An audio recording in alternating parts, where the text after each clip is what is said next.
Good morning, good afternoon, good evening, whenever you're watching this. Forgive my appearance if I look a little picket or tired, well, it's the same thing, picket or tired, it's the same thing. I am. Forgive my appearance, but I am a little tired. I'm going to do 2 videos today, so you're going to see the same shirt in both videos. They'll be different though, 2 different videos. But I wanted to do a video update. Excuse me.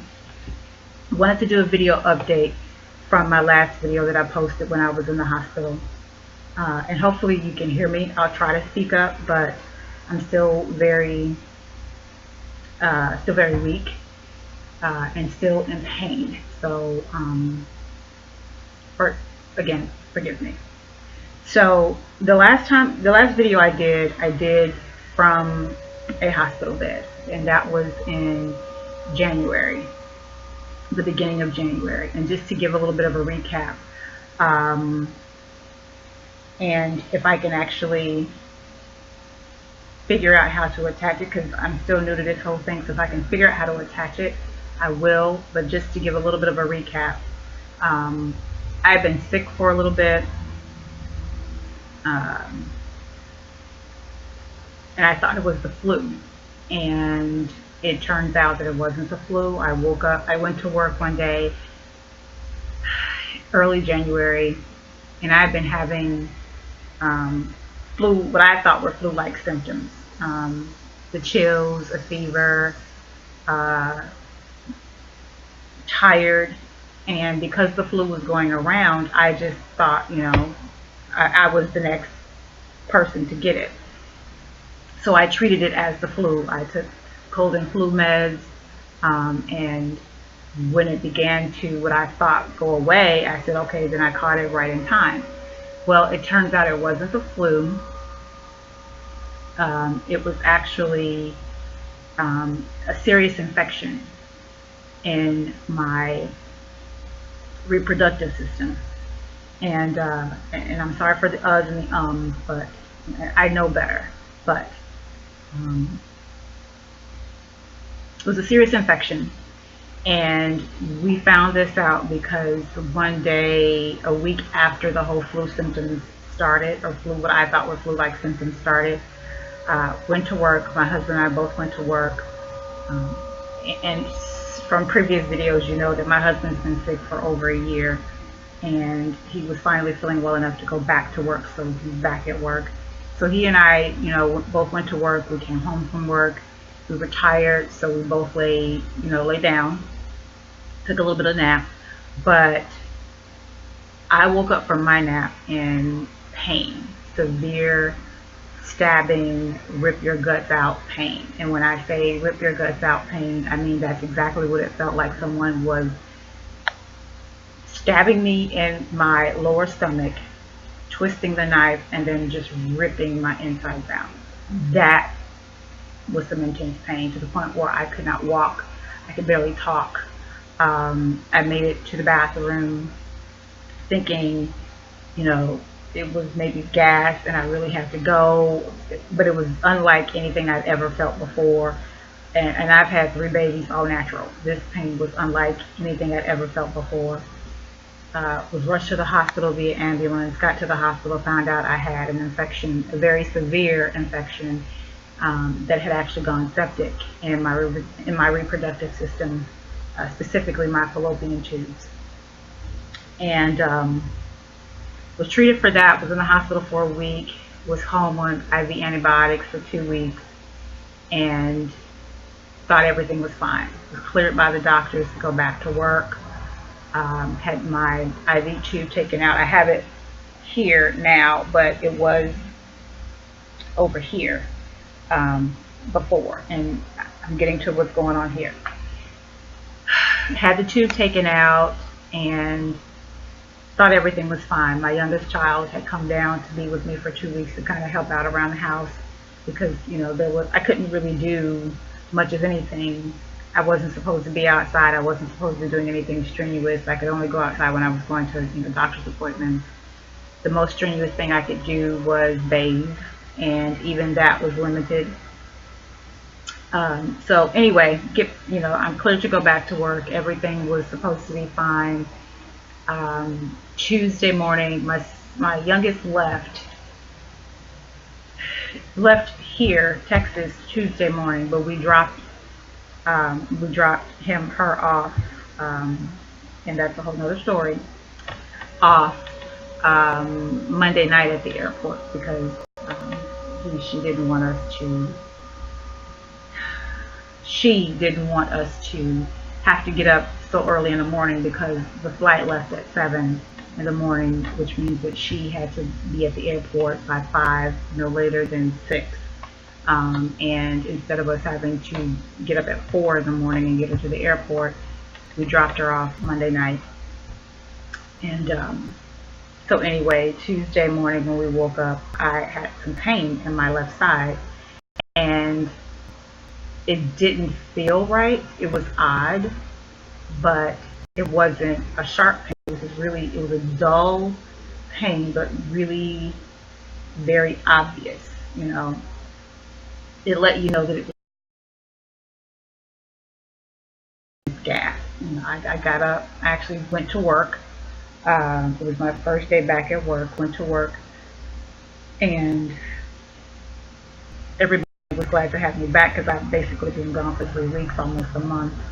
And one of my coworkers came in and she was asking how I was feeling, and I was telling her, and I said the only thing that's really bothering me now is this pain in my side, and it kind of feels like gas because it feels like it's moving, but I'm not 100% sure. So she gave me something for gas, and it appeared to go away. The pain appeared to go away, and so I was like, okay, well maybe it was just gas. Maybe that's all it was. But about 30 minutes later, it came back. And it had not intensified, but it did come back. So I was like, okay, well, I don't know what this is. Maybe the medicine was old. I didn't know. But I proceeded with the day like everything was normal. She was the only one that knew that I was in pain, in any kind of pain. And but as the day began to progress, the pain intensified. It was still dull, but it intensified. So I came home from work. We got home from work. We again tired. So we both lay down. We ate, and lay down and just kind of relaxed. We didn't necessarily go to sleep, but we just kind of really relaxed. And the pain kept getting worse and worse and worse. And I did eventually fall asleep, but the pain just kept getting worse, and it was becoming really uncomfortable. And I knew it wasn't gas because it just wasn't budging. It wasn't going away. It wasn't moving. It was in the same spot, but intensifying. So I finally woke my husband up, and he had been, kind of concerned anyway. But I finally woke him up and explained to him that I needed to go to the ER because the pain was becoming unbearable at that point. It had, on a scale of 1 to 10, and this is what they always ask in the hospital, on a scale of 1 to 10, it had reached like a 9, 9.5. But by the time I got to the ER, it was a full-blown 10, 10.5. So we get there, they put an IV in me, and I'm a difficult person to IV because my veins are really very, of course you can't see them, but my veins are really very thin. They're really very light, and they're fragile. And I've always known this, but it was verified the first time I was in the hospital, and every vein that they could get, they blew, including the veins in my hand. Every single vein that they stuck blew. And so they were able to find one that was strong enough to put an IV in and get fluids in me. And they sent me back for a CT. And with that CT, they discovered that the abscesses that were all over my fallopian tubes before, that they thought had been fully treated by the first round of intense antibiotics, one of them had actually grown, which they had not seen on my last CT scan, which was crazy to me, because that says to me that either this was a brand new one, or when they did the last CT scan, this one was really small and they couldn't see it, and it grew in a matter of a few days. Literally, I had the CT on Thursday afternoon, and Tuesday morning I wake up with pain. So they did the CT scan, saw that the abscess had really grown, and it was impacting, it was pressing against my ureter, which was causing issues with my kidney, and that was the dull pain that I was feeling.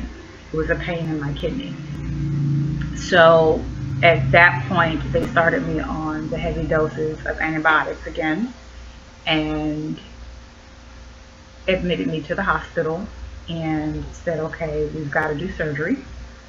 We were trying to avoid this, but it's unavoidable. And when I say that we were trying to avoid this, when I got the clear to go back to work, that was on Thursday. My infectious disease doctor, who's the one that's in charge of the heavy doses of antibiotics that I take, he had seen the blood work, and the infection wasn't showing up in the blood work. He was the one that ordered the CT scan and said, okay, I'm going to clear you to go back to work next week. I'm going to look at the CT scan when the results come back. If we see anything different, I'll give you a call. That was Thursday. Friday, I went back to his office because the infusion clinic that I had to go to for my IV antibiotics, the infusion clinic I have to go to is in his office, literally in his office.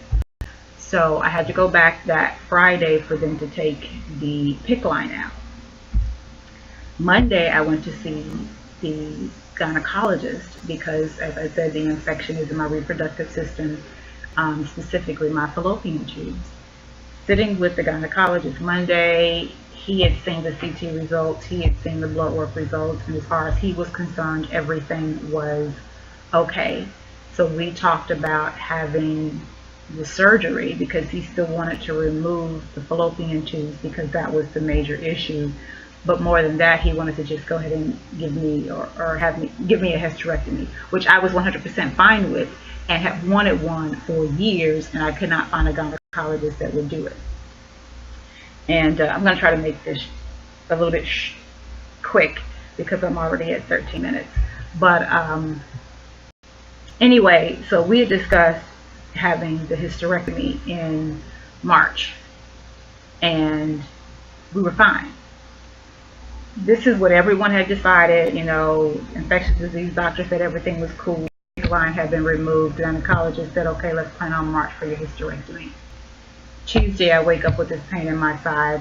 By midnight Wednesday, between Tuesday and Wednesday, I'm back in the hospital in severe pain again. CT scan says abscess, oversized abscess, impacting the ureter, which is causing issues with the kidney.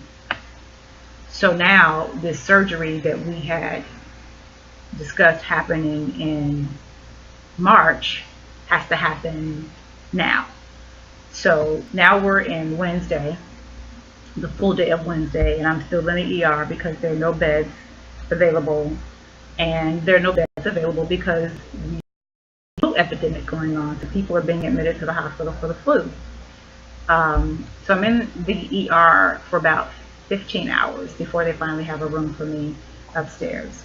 Get upstairs, and I told the doctors, or I told the nurses, actually the nurses and the doctor in the ER, that they were going to have to put a PICC line in if they were going to start the heavy doses of antibiotics because my veins are weak and they're not going to take heavy doses of antibiotics. So when I get up to the room, they did have the person come in that puts the PICC lines in. She came in, put the PICC line in, and here we are getting these antibiotics. So I have my PICC line in. I was in the hospital from Wednesday, and I got out. I was discharged Monday, this past Monday. So basically 5, 6 days I was in the hospital. Um, Went to the infusion clinic Tuesday so that they could change my dressing, flush my line, give me my next dose of medicine, and which I have to take in about 30 minutes. My doses for today. But um, so yeah, Tuesday I'm in the infusion clinic again, and they felt so bad for me because we had just gone through this process. They had just taken the line out. We had just celebrated me being free from this, and here I am again back in their clinic having to start this process all over again. So that's the latest.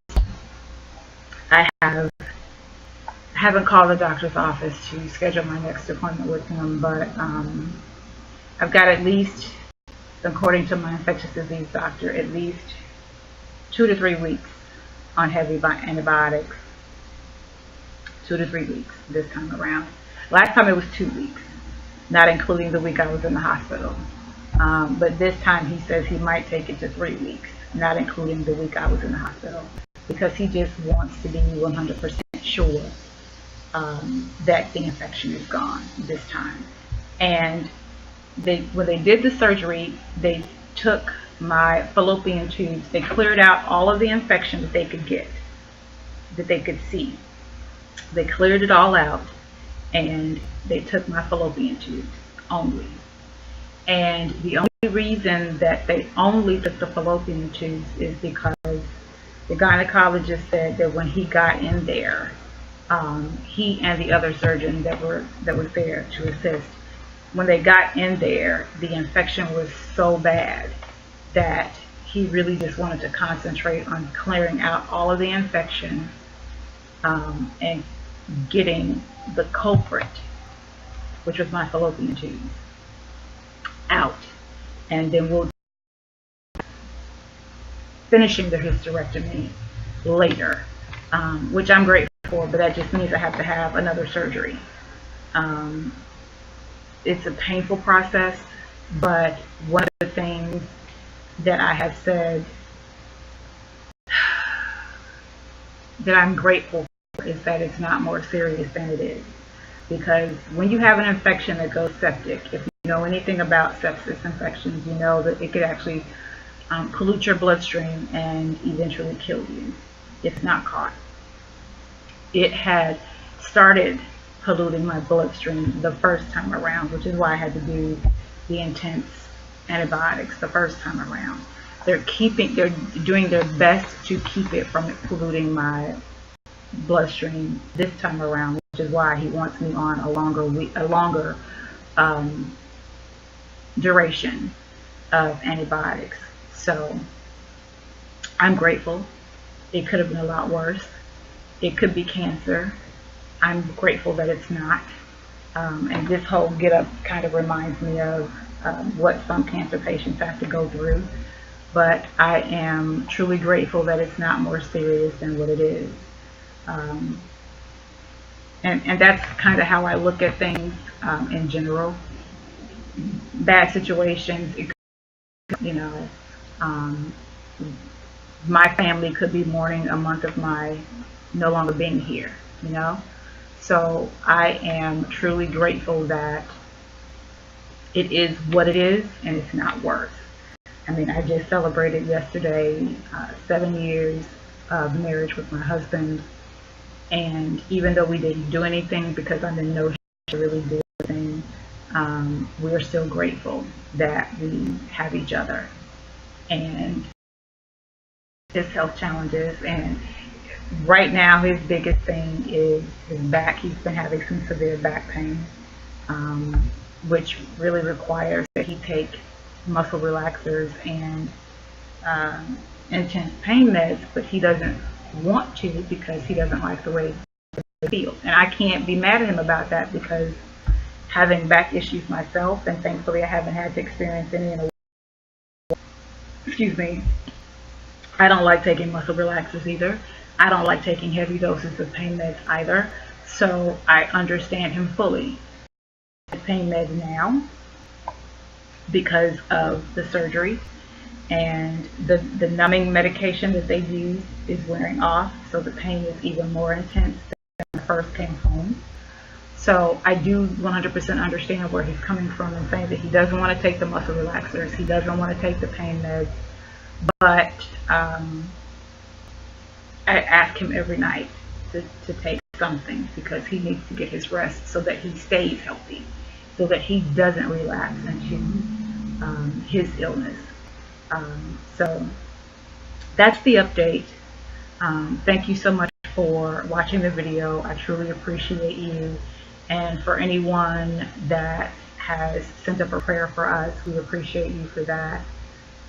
Or had any kind thought towards our healing, we truly are grateful, because we know that it could be a lot worse than what it is. We know that our lives are literally at stake with these two different illnesses. His is gastroparesis, diverticulitis, and mine is this, intense infection that attacked my body out of nowhere.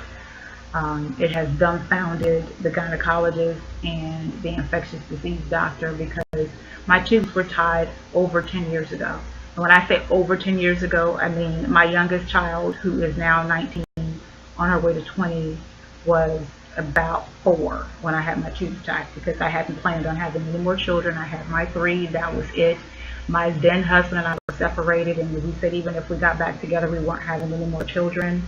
So my tubes have been tied for quite some time, and the fact that that's where the infection was in both tubes just dumbfounded the gynecologist. I mean, I'm even dumbfounded, because it's like, how did that even come about?